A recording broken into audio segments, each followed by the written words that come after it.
"The farm's going to foreclosure auction," my brother Marcus announced, slapping a court order on my kitchen table with the satisfaction of someone who'd been waiting years for this moment. "Should have paid back Dad's loan when you had the chance." My mother stood behind him, arms crossed, whispering to my aunt, "She'll finally learn some responsibility, maybe losing everything will teach her what we couldn't." They'd driven 3 hours from the city to deliver this news in person, to watch me crumble, to finally prove that the daughter who'd rejected their corporate plans was destined to fail. What none of them knew, what no one outside my carefully cultivated network understood, was that the struggling farm they'd come to seize was actually the exclusive supplier to every Michelin-starred restaurant in the tri-state area, with contracts worth more than my brother's law practice would earn in a decade.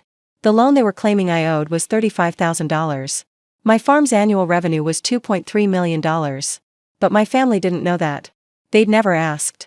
"You have 30 days to vacate," Marcus continued, his lawyer voice dripping with condescension. "The county assessor will be here Friday to value the property for auction. Whatever's left after settling the debt goes into an escrow account, which, given the state of this place, I'm guessing won't be much." He gestured dismissively at the view through my kitchen window, rows of carefully tended greenhouses, fields of heritage vegetables, the climate-controlled facilities where I grew ingredients that chefs paid premium prices to access. To Marcus, it just looked like dirt and plastic. "I never agreed to any loan," I said quietly. "Dad's estate records say otherwise. He lent you $35,000 for startup costs 6 years ago. Interest has been accruing. You owe the estate $47,000 now, and since Mom is the executor, she's authorized me to collect." I looked at my mother. "Mom, Dad gave me that money as a gift. He said he wanted to invest in my dream. There was no loan agreement." "Your father was too soft on you," Mom replied without meeting my eyes. "He enabled your foolishness. I'm correcting that mistake." "By stealing my farm? By teaching you consequences." She finally looked at me, her expression a mixture of contempt and disappointment I'd known my entire life. "You chose to play in the dirt instead of building a real career. You rejected every opportunity Marcus and I offered. Now you'll see what happens when fantasy meets reality." I could have fought them right there. I could have pulled out contracts, financial statements, client testimonials. I could have shown them exactly how wrong they were. But I didn't. Because I'd learned long ago that my family didn't respond to words. They only understood proof. Undeniable, public, impossible to dismiss proof. "The assessor comes Friday?" I asked. "Friday morning, 9 a.m. Marcus looked smug. "I'll be here to ensure the process goes smoothly." "Fine. I'll see you Friday." They left, convinced they'd won. They had no idea what was coming. My farm, Green Valley Organic, had been built from nothing over 6 years of relentless work. When I'd left my corporate marketing job to pursue farming, my family had reacted with horror. Marcus had called it a quarter-life crisis. My mother had suggested therapy. My father, the only one who supported me, had given me the $35,000 and told me to prove them wrong. He died 2 years later, never seeing what I'd created. But I'd carried his belief with me through every challenge. The first years had been brutal. I'd made every mistake a new farmer could make, lost entire crops to weather and pests and inexperience. But I'd also learned. Adapted. Found my niche. I'd realized early that commodity farming was a race to the bottom. Large operations would always undercut small farms on volume and price.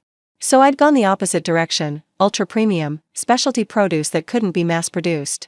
I grew heritage tomato varieties that most farmers had abandoned decades ago. I cultivated microgreens so delicate they had to be harvested by hand. I developed relationships with seed collectors around the world to access ingredients that simply couldn't be found anywhere else. And I'd built a client list that read like a who's who of American fine dining. The Green Fork in Manhattan. Seaside in Boston. Harvest Moon in Philadelphia. 12 Michelin-starred restaurants in total, plus another 30 high-end establishments, specialty grocers, and private chefs who served the ultra-wealthy. My waiting list for new clients was 18 months long. Chefs who wanted my produce had to sign contracts guaranteeing minimum orders for 2 years. Some of my rarest items, the purple carrots, the golden beets, the 12 varieties of heirloom garlic, commanded prices that would have made my commodity farming neighbors faint. But none of this was public knowledge. I deliberately maintained a low profile. No social media presence. No press coverage. No farm tours for curious foodies. My clients valued discretion. They didn't want their competitors knowing where they sourced their ingredients, and I valued privacy. To the outside world, I was just a woman with a small organic farm that probably scraped by selling vegetables at farmers' markets. To the restaurant industry, I was the most sought-after produce supplier on the East Coast. My family had never asked which version was true. They'd assumed the former because it confirmed their belief that I was a failure. They were about to discover their mistake. Friday morning arrived crisp and clear, perfect weather for the destruction of my family's delusions. Marcus arrived at 8:30, overdressed in a suit that looked absurd on a working farm. My mother came with him, wearing an expression of anticipatory satisfaction. They'd brought my Aunt Patricia too, probably as a witness to my humiliation. At 9 a.m. sharp, a county vehicle pulled up the driveway. The assessor was a middle-aged man named Thomas Brennan. He emerged from his car with a clipboard, a camera, and the methodical demeanor of someone who'd valued thousands of properties in his career. "Ms. Delacroix? I'm here for the court-ordered assessment." "Of course. Please, look at anything you need." Marcus inserted himself immediately. The property is approximately 40 acres. Original farmhouse, some outbuildings, basic irrigation infrastructure. I've done preliminary research. Comparable agricultural land in this county is selling for about $8,000 per acre. Should be a straightforward valuation. Thomas glanced at him. "And you are?" "Marcus Delacroix. Attorney for the estate. My mother is the executor." "I see." Thomas made a note on his clipboard. "I appreciate the input, but I'll need to conduct my own assessment. These things take time." "How long are we talking?" "Several hours, at minimum. Agricultural properties require comprehensive evaluation, soil quality, water rights, infrastructure condition, any specialized equipment or facilities." He looked around, his eyes landing on the greenhouse complex. "Those structures, for instance. They'll need individual inspection." "They're just greenhouses," Marcus said dismissively. "Plastic and pipes." Thomas didn't respond. He was already walking toward the fields. The assessment took 4 hours. Thomas walked every acre. He photographed the greenhouses, the climate-controlled storage facilities, the specialized irrigation systems I'd installed. He examined my processing areas, my seed storage, my propagation labs. Somewhere around the second hour, his demeanor started to shift. He made phone calls. Multiple phone calls. His voice was too low for me to hear the details, but his body language spoke volumes. The way he straightened up, the way he started taking more photos, the way he kept returning to examine things he'd already seen. Marcus grew increasingly impatient. "This is taking forever. It's just a farm." "It's a complex agricultural operation," Thomas corrected. "I'm seeing infrastructure investments I need to verify. Specialized equipment. Controlled environment agriculture that requires expert valuation." "Expert valuation? For vegetables?" Thomas looked at Marcus for a long moment. "Sir, are you aware of what's being grown here? Organic produce. Tomatoes, lettuce, whatever. The kind of thing you sell at farmers markets." "I see." Thomas made another note. "Ms. Delacroix, may I see your client records?" "Of course. They're in my office." I led him to the small building where I managed the business side of the farm. Behind me, I heard Marcus and my mother following, finally curious about what was happening. I opened my filing cabinet and pulled out the client folder. "These are my current contracts. Active relationships, guaranteed orders, payment histories." Thomas opened the folder. He read the first page. Then the second.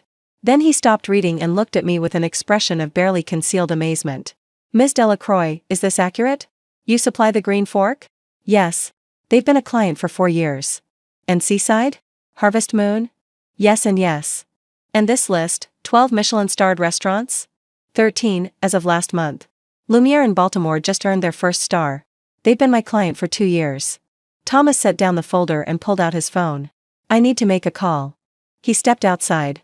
Through the window, I could see him speaking urgently into the phone, gesturing at the greenhouses, occasionally looking back at my office with an expression of disbelief.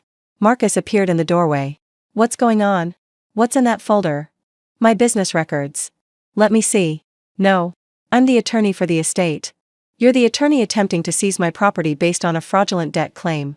You're not entitled to inspect my private business documents." "Fraudulent? There's a loan. There was a gift. From our father. Who specifically told me it was an investment in my dream, not a loan. You manufactured this entire claim because Mom wants to punish me for not living the life she chose for me." My mother appeared behind Marcus. "That money was part of the estate. We have every right, you have no rights to anything of mine. And in about 5 minutes, you're going to realize exactly how badly you've miscalculated." Thomas returned, his face flushed. "Ms. Delacroix, I've contacted my supervisor. We're going to need additional time to complete this assessment. The property value is significantly higher than the initial estimate." "How much higher?" Marcus demanded. Thomas looked at him, then at my mother, then at me. "Sir, this isn't a struggling farm. Ms. Delacroix is supplying premium organic produce to every Michelin-starred restaurant in the tri-state area.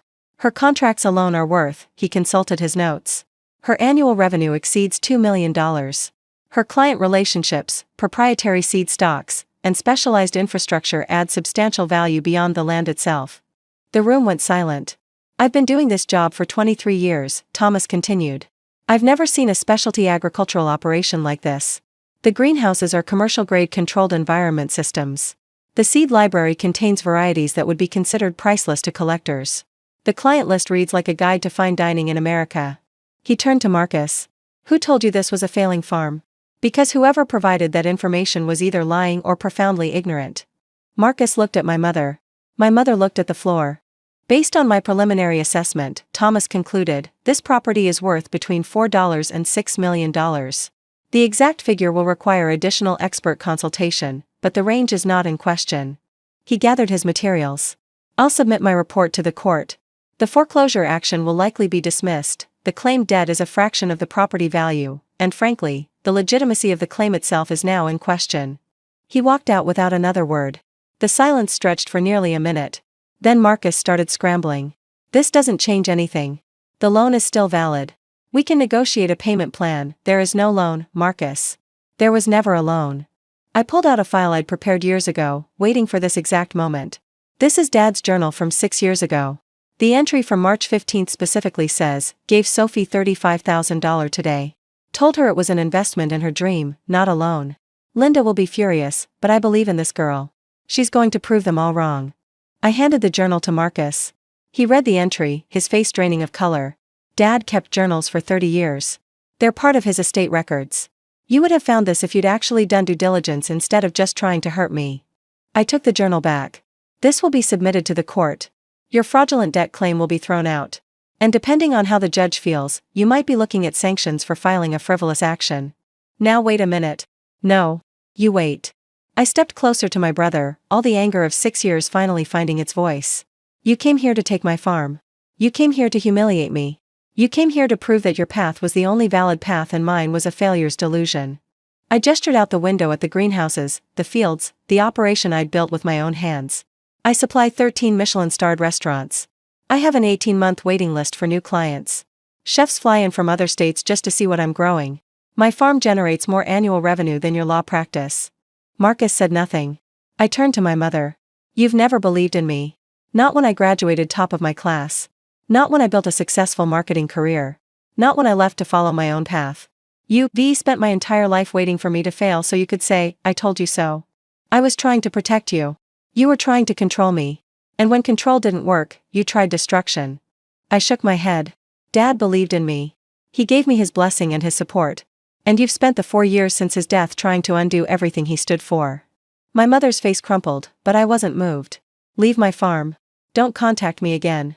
If you try anything else, any more legal actions, any more schemes, I will respond with every resource at my disposal. And as you've just learned, those resources are considerable. Marcus gathered his papers and walked out without speaking. My Aunt Patricia followed, looking shell-shocked. My mother lingered. Sophie, I never meant. Yes, you did. You meant every word. You just didn't expect consequences. I'm your mother. You're the woman who tried to steal my livelihood to teach me a lesson. Those are very different things. I opened the door. Goodbye, Mom. She left.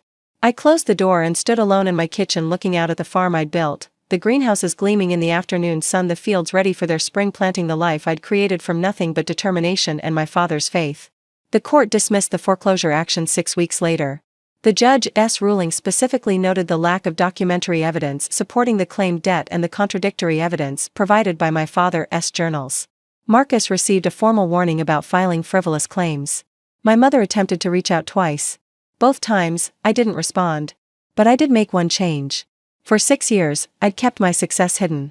I'd valued privacy over recognition, discretion over visibility.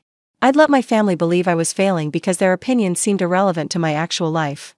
Now I saw the cost of that silence. I hired a publicist. I agreed to interviews. I let food magazines photograph my greenhouses and profile my operation. When the New York Times food section called about a feature on farm-to-table sourcing, I said yes. The article ran 3 months later. It included photos of my fields, quotes from Michelin-starred chefs praising my produce, and a detailed account of how I'd built a multi-million-dollar agricultural business from scratch. The headline read, "The Hidden Queen of High-End Produce." I sent a copy to my mother. Not to gloat. Not for revenge. But so that the next time she told someone her daughter was a failure, they could Google me and discover the truth for themselves. Last week, I received a letter from Marcus. "Sophie, I owe you an apology. Not a legal apology, my attorney has advised against that, but a personal one. I believed what Mom told me. I never questioned it. I never visited the farm, never asked about your business, never gave you the benefit of the doubt that I would have extended to any stranger. That's on me. I don't expect forgiveness. But I wanted you to know that I see what you've built, and I'm genuinely impressed. Dad was right about you. I wish I'd realized it sooner. Your brother, whether you want me or not. Marcus." I read the letter twice. Then I wrote back. "Marcus, you tried to take my farm. You sided with Mom without question. You came to my property to watch me fail. But you also just admitted you were wrong, something Mom still hasn't done. I'm not ready to forgive you. But I'm open to watching you earn it. If you want to rebuild a relationship, you're going to have to put in the work. No shortcuts. No assumptions. Start by visiting the farm. Actually seeing what I've built. Meeting the people who work here. Understanding why this matters to me. Then we'll talk. Your sister, whether you deserve me or not." Sophie. They called my farm failing. They tried to seize it for $47,000. The county assessor found a $6 million agricultural operation supplying the finest restaurants in America. My father believed in me when no one else did. Now the whole world knows he was right. And that's the only legacy that matters.